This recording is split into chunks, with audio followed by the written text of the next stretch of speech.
వేటన్ news కి స్వాగతం.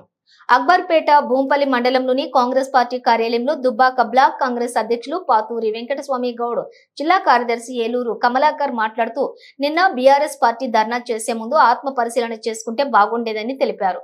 రైతులకు గౌరవ ముఖ్యమంత్రి రైతు భరోసా కింద ఎకరానికి 12,000 ఇవ్వటం చాలా సంతోషకరమైన విషయమని తెలిపారు.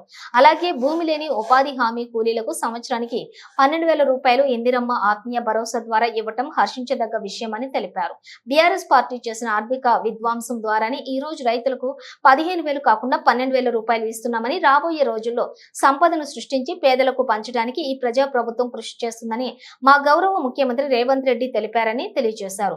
దుబ్బాక నియోజకవర్గంలోని రైతుల భాగస్వామ్యంతో మల్లన్న సాగర్ ను నిర్మిస్తే ఇక్కడ ప్రాంత రైతులకు నీళ్లు ఇవ్వటానికి గత ప్రభుత్వం కాలువలు తీయలేని అసమర్థులని, అలాగే పక్కనున్న సిద్దిపేట, సిరిసిల్ల నియోజకవర్గాలకు ప్రధాన కాలువల ద్వారా నీళ్లు తీసుకుపోయి అక్కడ పిల్ల కాలువలను కూడా పూర్తి చేసి నీరు అందించిన చరిత్ర మరిచిపోయిన ఎమ్మెల్యే కొత్త ప్రభాకర్ రెడ్డి ఈ రోజు దుబ్బాక పిల్ల కాలువలు గుర్తుకు రావటం హాస్యాస్పదమని తెలిపారు.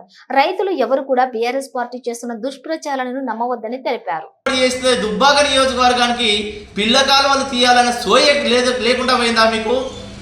ఈ రోజు కాంగ్రెస్ ప్రజా ప్రభుత్వం వచ్చి ఇక్కడ నియోజకవర్గంలోని ప్రజలకు మా దుబ్బాక నియోజకవర్గం కాంగ్రెస్ పార్టీ ఇన్ఛార్జ్ చెరుకు శ్రీనివాసరెడ్డి గారు మంత్రులను కలుసుకుంటూ ఇక్కడ ప్రాంతం అభివృద్ధి చెందాలని చెప్పేసి వారికి విన్నవిస్తుంటే మీరు వచ్చి పిల్ల కాలువల గురించి మాట్లాడుతున్నారే. మీరు 10 సంవత్సరాలు ఎక్కడ పోయారని అడుగుతున్నా.